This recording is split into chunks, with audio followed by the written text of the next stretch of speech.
जय हिंद दोस्तों, आपके अपने चैनल निगम स्टडी पॉइंट में आप सभी का स्वागत है। मैं उम्मीद करता हूं कि आप सभी बहुत ही अच्छे होंगे और आप सभी की पढ़ाई बहुत ही अच्छी चल रही होगी और आगे ये ऐसे निरंतर चलती रहेगी, जो कि हमारे दिल्ली पुलिस में सिलेक्शन के चांसेस बढ़ाएंगे। ओके, तो आज की इस खास वीडियो में हम बात करेंगे देश की राजधानी दिल्ली पुलिस, जो कि दिल्ली पुलिस से आज का हमारा प्रैक्टिस सेट 41 है। ओके, जो कि हमारे एग्ज़ाम में बहुत ही महत्वपूर्ण भूमिका निभाएगी। तो आइए चलते हैं बिना समय गंवाए हुए अपने पहले प्रश्न की तरफ। अगर वीडियो अच्छी लगे तो वीडियो को लाइक, कमेंट और चैनल को सब्सक्राइब करना ना भूलें और बेल आइकन को ज़रूर दबाएं, ताकि हमारी डेली का प्रैक्टिस सेट आप तक पहुंचती रहे और आप अपनी तैयारी को मजबूती बनाएं। ओके, तो आइए चलते हैं अब आज का पहला प्रश्न। निम्नलिखित में से छत्तीसगढ़ की राजधानी क्या है? Option A Raipur, option B Lucknow, option C Bengaluru, option D Agartala. तो हमारा आंसर होगा option number A Raipur. Chhattisgarh की राजधानी रायपुर है। अगर आपसे पूछे उत्तर प्रदेश की राजधानी क्या है तो लखनऊ है। ओके, आइए चलते हैं छत्तीसगढ़ से प्रमुख सवाल क्या क्या बन सकते हैं। जैसे कि आपसे पूछा जाए छत्तीसगढ़ का गठन किस वर्ष किया गया था, गठन कब किया गया था? तो 1 नवंबर 2002 को। ठीक है, किससे अलग करके बनाया गया था? तो मध्य प्रदेश से। ठीक है, मध्य प्रदेश से कब छत्तीसगढ़ अलग हुआ था? तो 1 नवंबर 2002 को। ओके, अगला हमारा छत्तीसगढ़ की राजभाषा क्या है? राजभाषा क्या है? तो छत्तीसगढ़ी। ठीक है, छत्तीसगढ़ी। अगला यहाँ का, इसे धान का कटोरा कहा जाता है। ओके, छत्तीसगढ़ को धान का कटोरा भी कहा जाता है। इसका उपनाम क्या है? धान का कटोरा। ठीक है, किसे कहा जाता है? छत्तीसगढ़ को। अगर आपसे पूछा जाए छत्तीसगढ़ कुल कितने राज्यों के साथ अपना सीमा साझा करता है? तो ठीक है, 7 राज्यों के साथ। 7 राज्यों के साथ यह अपना सीमा साझा करता है छत्तीसगढ़। ओके, कौन कौन से राज्य हैं वो भी? उत्तर प्रदेश, झारखंड, उड़ीसा, आंध्र प्रदेश, अगला हमारा तेलंगाना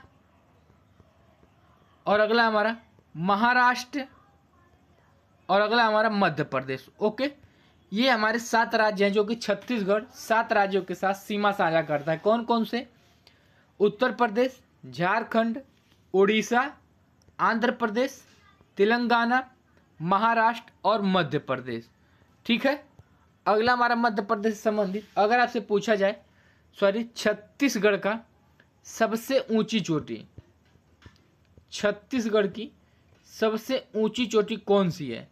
तो बताएगा गौर लाटा। ठीक है, गौर लाटा। कितने मीटर ऊंचा है गौर लाटा? तो 1225 मीटर। ठीक है, 1225 मीटर इसकी ऊंचाई है। किसकी? गौर लाटा की। यहाँ का राजकीय पुष्प क्या है? छत्तीसगढ़ का राजकीय पुष्प क्या है? तो राइनो कोस्टिलिस। राइनो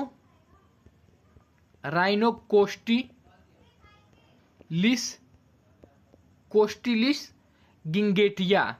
इतना बड़ा नाम है, गिंगेटिया। राइनो कोस्टिलिस गिंगेटिया। ओके, यहाँ की राजकीय पशु क्या है? राजकीय पक्षी। छत्तीसगढ़ का राजकीय पक्षी क्या है? तो हिल मैन। ठीक है, हिल मैना है, जिसे पहाड़ी मैना भी कहा जाता है। ठीक है, हिल मैना को पहाड़ी मैना भी कहा जाता है। अगर आपसे पूछा जाए यहाँ की राजकीय पशु क्या है? छत्तीसगढ़ का राजकीय पशु क्या है? तो जंगली भैंसा। क्या है? जंगली भैंसा। और यहाँ की वृक्ष क्या है? राजकीय वृक्ष क्या है? साल। अगला हमारा मोस्ट इंपॉर्टेंट है, जो कि छत्तीसगढ़ से संबंधित है। छत्तीसगढ़ की अगर आपसे पूछा जाए विधानसभा सीटें कितनी है? विधानसभा सीटें कितनी है? तो 90। ठीक है, अगर आपसे पूछा जाए कि राज्यसभा में इसकी सीटें कुल कितनी है? राज्यसभा में इसकी कितनी सीटें हैं? तो 5। और लोकसभा में कुल कितनी सीटें हैं इसकी? 11। ओके, अगला हमारा अगर आपसे पूछा जाए वर्तमान में छत्तीसगढ़ के मुख्यमंत्री कौन है? तो विष्णु देव साय, विष्णु देव साय। और यहाँ के वर्तमान राज्यपाल कौन है? राज्यपाल तो रामेन डेका, रामेन डेका। इतने हमारे छत्तीसगढ़ से महत्वपूर्ण क्वेश्चन बन सकते थे जो कि आपको इस प्रैक्टिस सेट के माध्यम से बताया गया है। आप इसे जरूर याद करिए। ओके, अगला प्रश्न हमारा, निम्नलिखित में से उर्मिला सत्यनारायण किस भारतीय शास्त्रीय नृत्य से संबंधित है? Option A Kathakali, option B Tamil Nadu, option D Kathak, option D Sattriya. तो हमारा आंसर होगा option number B Sattriya. Urmila Sathyanarayana Tamil Nadu, Tamil Nadu का कौन सा शास्त्रीय नृत्य है? तो भरतनाट्यम, भरतनाट्यम। यह भरतनाट्यम भारतीय शास्त्रीय नृत्य से संबंधित है। ओके, यह भरतनाट्यम किस राज्य का है? तो तमिलनाडु का है। कथक कहाँ का है? उत्तर प्रदेश का। सत्रिय शास्त्रीय नृत्य असम का है। ओके, अगला हमारा भरतनाट्यम से संबंधित प्रमुख व्यक्ति कौन कौन से हैं? भरतनाट्यम से संबंधित प्रमुख व्यक्ति कौन कौन से हैं? ठीक है, तो आपको होगा पहला गीता चंद्रन, गीता चंद्रन। अगला सीवी चंद्रशेखर, सीवी चंद्रशेखर। अगला मीनाक्षी श्रीनिवासन, मीनाक्षी श्रीनिवासन। अगला प्रतिभा प्रहलाद, प्रतिभा प्रहलाद। अगला हमारे ई कृष्णा अय्यर, ई कृष्णा अय्यर। अगला मल्लिका साराभाई, मल्लिका साराभाई, मल्लिका साराभाई। अगली हमारी नर्तकी नटराज, नर्तकी नटराज। अगला हमारा के कल्याण, के कल्याण। सुंदरम पिल्लई, ठीक है, सुंदरम पिल्लई। ये हमारे प्रमुख व्यक्ति जो कि भरतनाट्यम से संबंधित है। कौन कौन से?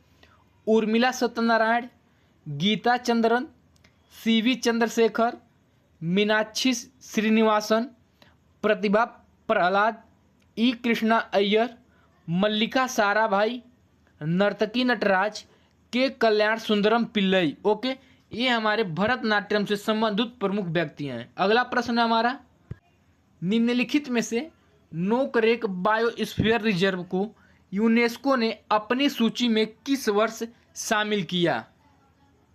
Option A 2010, option B 2009, option C 2013, option D 2009। तो हमारा आंसर होगा ऑप्शन नंबर डी 2009 में। ठीक है, यूनेस्को ने अपनी सूची में नोकरेक बायोस्फीयर रिजर्व को 2009 में शामिल किया। अगर आपसे पूछा जाए नोकरेक बायोस्फीयर रिजर्व किस राज्य में स्थित है? तो मेघालय में। ठीक है, मेघालय में। अगला हमारा महत्वपूर्ण जो कि यूनेस्को ने 2009 में अपनी सूची में शामिल किया बायोस्फीयर रिजर्व, कौन कौन से हैं? बायोस्फीयर रिजर्व जो कि 2009 में शामिल किया। तो पंचमढ़ी बायोस्फीयर रिजर्व, पंचमढ़ी। अगला हमारा सिमलीपाल, सिमलीपाल, सिमलीपाल बायोस्फीयर रिजर्व। पंचमढ़ी किस राज्य में है? तो मध्य प्रदेश में। और सिमलीपाल कहाँ पे है? तो उड़ीसा में। ठीक है, सिमलीपाल बायोस्फीयर रिजर्व उड़ीसा में है और पंचमढ़ी बायोस्फीयर रिजर्व मध्य प्रदेश में है, जो कि यूनेस्को ने अपनी सूची में 2009 में इन तीनों को शामिल किया था। अगला प्रश्न हमारा, निम्नलिखित में से किशन महाराज किस वाद्य यंत्र से संबंधित है? Option A harmonium, option B बांसुरी, option C tabla, option D शहनाई।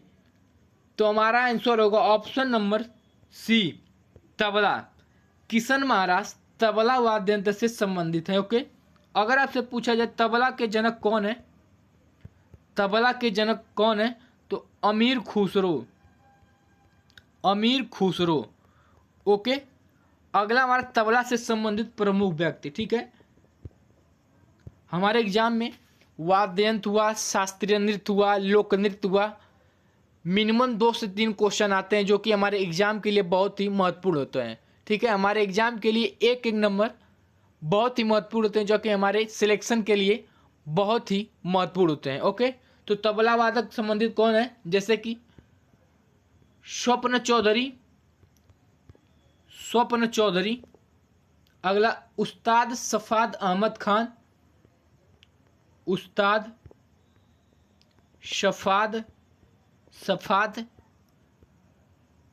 अहमद खान।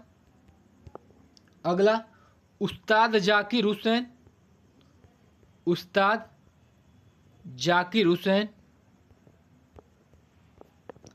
अगले हमारे तबला वादक उस्ताद अल्लाह रखा, उस्ताद अल्लाह रखा। अगले सुखविंदर सिंह, सुखविंदर सिंह। अगले हमारे लतीफ़ अहमद खान, लतीफ़ अहमद खान। अगले हमारे पंडित अनोखे लाल शर्मा, पंडित अनोखे लाल शर्मा। इनका नाम 2023 में दिल्ली पुलिस में पूछा गया। ठीक है, पंडित अनोखे लाल शर्मा। ओके, तो तबला वादक कौन कौन से हैं, स्वप्ना चौधरी, उस्ताद सफाद अहमद खान, उस्ताद जाकिर हुसैन, उस्ताद अल्लाह रखा, सुखविंदर सिंह, लतीफ़ अहमद, किशन महाराज और पंडित अनोखे लाल मिश्रा।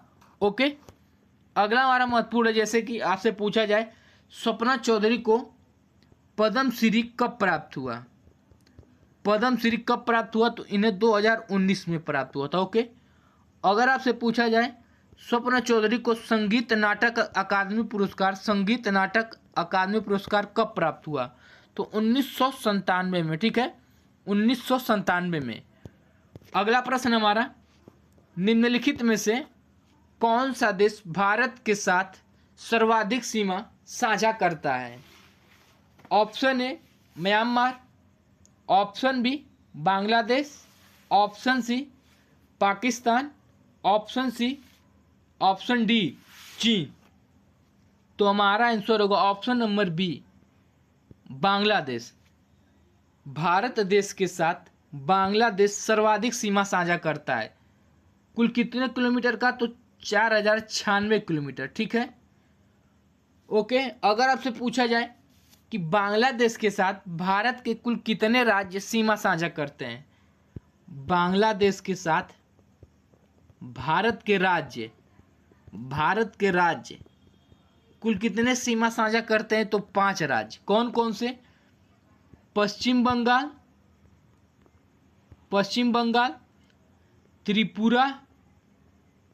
त्रिपुरा, मेघालय, मिजोरम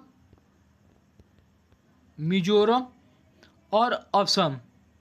ठीक है, अगर आपसे पूछा जाए ये कुल राज्य कुल कितने किलोमीटर के साझा करते हैं अपनी सीमा, तो ये आपका हो जाएगा पश्चिम बंगाल 2216.7 किलोमीटर, त्रिपुरा आपका हो जाएगा 856 किलोमीटर, मेघालय आपका हो जाएगा 443 किलोमीटर, मिजोरम आपका हो जाएगा 318 किलोमीटर और असम आपका हो जाएगा 263 किलोमीटर। ओके, तो बांग्लादेश के साथ पश्चिम बंगाल सबसे अधिक सीमा साझा करता है। ओके, बांग्लादेश से संबंधित प्रश्न हमारे,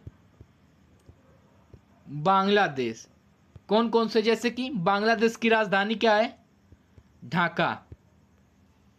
बांग्लादेश की मुद्रा क्या है, टका। बांग्लादेश की राजभाषा क्या है, तो बंगाली,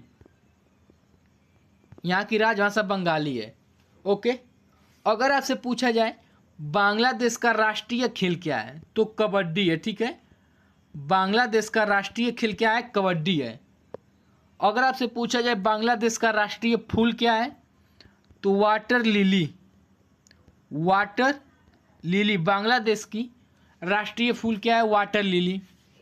अगर आपसे पूछा जाए बांग्लादेश की राष्ट्रीय पशु क्या है, तो रॉयल बंगाल टाइगर। ठीक है, रॉयल बंगाल टाइगर।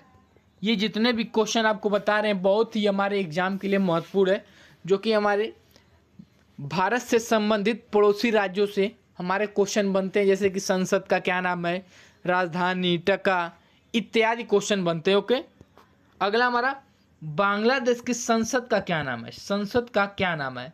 तो जातीय संसद। ठीक है, बांग्लादेश का संसद का नाम क्या है? जातीय संसद।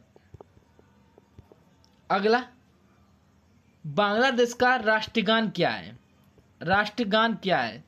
तो अमार सोनार बांग्ला। ठीक है, अमार सोनार बांग्ला।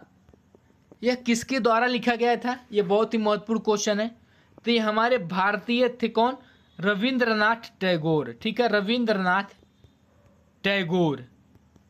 ओके, अगर आपसे पूछा जाए बांग्लादेश का सर्वोच्च नागरिक पुरस्कार क्या है? सर्वोच्च नागरिक पुरस्कार क्या है? तो अब बताइएगा स्वतंत्रता पुरस्कार। ठीक है, स्वतंत्रता पुरस्कार। इसका एक अन्य नाम है जैसे कि स्वाधीनता पुरस्कार। ठीक है, स्वाधीनता पुरस्कार। बांग्लादेश का सर्वोच्च नागरिक पुरस्कार कौन सा है? बांग्लादेश का सर्वोच्च नागरिक पुरस्कार कौन सा है? स्वतंत्रता पुरस्कार या स्वाधीनता पुरस्कार। ओके, अगला प्रश्न हमारा, निम्नलिखित में से मैली कमल किसमें सबसे ज्यादा पाया जाता है? ऑप्शन ए नींबू, ऑप्शन बी सेब, ऑप्शन डी नारियल। तो हमारा आंसर होगा ऑप्शन नंबर सी, सेब। मैली कमल सबसे अधिक सेब में पाया जाता है। अगर आपसे पूछा जाए नींबू में कौन सा अम्ल पाया जाता है, तो आप बताइएगा नींबू में साइट्रिक अम्ल पाया जाता है। ठीक है, साइट्रिक अम्ल पाया जाता है। अगला हमारा पूछे इमली में कौन सा अम्ल पाया जाता है? इमली में तो टार्टरिक अम्ल। ठीक है, टार्टरिक अम्ल पाया जाता है। अगला हमारा पूछा जाए, अगर आपसे पूछे घास में कौन सा अम्ल पाया जाता है, तो बेंजोइक अम्ल। अगला हमारा नारियल में कौन सा अम्ल पाया जाता है? नारियल में तो अब बताएगा लॉरिक अम्ल। ठीक है, लॉरिक अम्ल। ओके, हमारे एग्जाम के लिए बहुत ही महत्वपूर्ण क्वेश्चन है ये। अगला प्रश्न, निम्नलिखित में से वित्त आयोग की स्थापना किस वर्ष किया गया था? ऑप्शन ए 4 नवंबर 1960, ऑप्शन बी 18 अप्रैल 1954, ऑप्शन सी 6 अप्रैल 1952, ऑप्शन डी 22 नवंबर 1951। तो हमारा आंसर होगा ऑप्शन नंबर सी 6 अप्रैल 1952। वित्त आयोग हमारा कार्यरत कब स्टार्ट हुआ था? तो 6 अप्रैल 1952 को यह स्वचालित हुआ था। ठीक है, स्वचालित, यह अपना कार्य करने लगा था वित्त आयोग। अगर आपसे यही सवाल पूछे वित्त आयोग का गठन किस वर्ष किया गया था? गठन किस वर्ष किया गया था? तो आप क्या बताइएगा? 22 नवंबर 1951। ये दोनों क्वेश्चन बहुत ही डिफरेंट है। अगर आपसे पूछा जाए वित्त आयोग की गठन किस वर्ष किया गया था, तो 22 नवंबर 1951 को। और वित्त आयोग की स्थापना किस वर्ष किया गया, तो 6 अप्रैल 1952 को। गठन और स्थापना में अंतर क्या है? गठन का मतलब हो जाता है गठन तो कर दिया गया लेकिन वो कार्यरत नहीं है। ठीक है, वो स्वचालित नहीं किया गया है, बस उसका गठन किया गया है। और स्थापित कर दिया गया, वो अब स्वचालित हो, अपना कार्य करेगा। ओके, अगर आपसे पूछा जाए वित्त आयोग का मुख्यालय कहाँ पर है? वित्त आयोग का मुख्यालय कहाँ पर है? तो अब बताइएगा नई दिल्ली। ठीक है, नई दिल्ली। सॉरी, अगला हमारा, अगर आपसे पूछा है वित्त आयोग के प्रथम अध्यक्ष कौन है? प्रथम अध्यक्ष कौन है? तो बताइएगा केसी नियोगी। केसी नियोगी। आजकल हमारे एग्जामों में प्रथम के अलावा द्वितीय भी पूछा जाता है। तो आपसे पूछा जाए वित्त आयोग के द्वितीय अध्यक्ष कौन थे? द्वितीय अध्यक्ष कौन थे? तो आप बताइएगा ए.के. संथानम। ठीक है, ए.के. संथानम। इन्हें भी आप याद करिएगा क्योंकि हमारे एग्जाम में आजकल फर्स्ट नहीं सेकेंड भी पूछ लिया जाता है। अगला प्रश्न हमारा, निम्नलिखित में से प्रवासी भारतीय दिवस किस वर्ष शुरुआत किया गया था? Option A 2001, option B 2003, option D 2007, option D 2005। तो हमारा आंसर होगा ऑप्शन नंबर बी 2003। ओके, प्रवासी भारतीय दिवस 2003 से मनाए जाने का शुरुआत किया गया था। ठीक है, अगर आपसे पूछा जाए कि 2003 से 2015 तक प्रवासी भारतीय दिवस, 2003 से 2015 तक प्रवासी भारतीय दिवस हर साल मनाया जाता। ठीक है, मतलब कि एक साल में एक बार मनाया जाता था।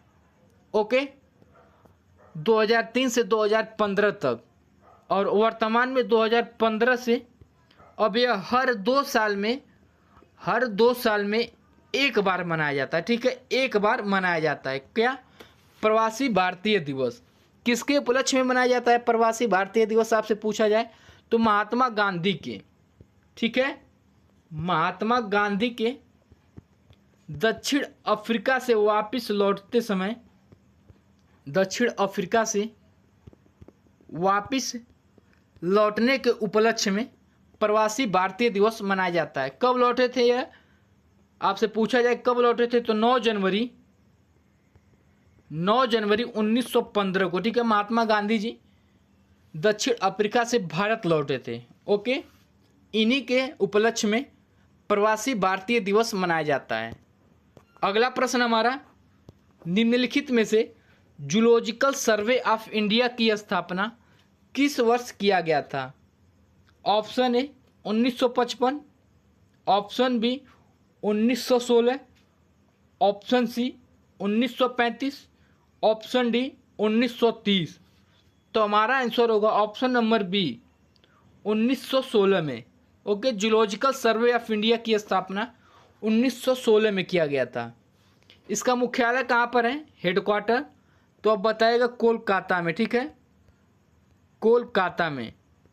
अगला इसी से संबंधित हमारा मोस्ट इंपॉर्टेंट सवाल है। ठीक है, क्वेश्चन है, अगर आपसे पूछा जाए जूलॉजिकल सर्वे ऑफ इंडिया की प्रथम महिला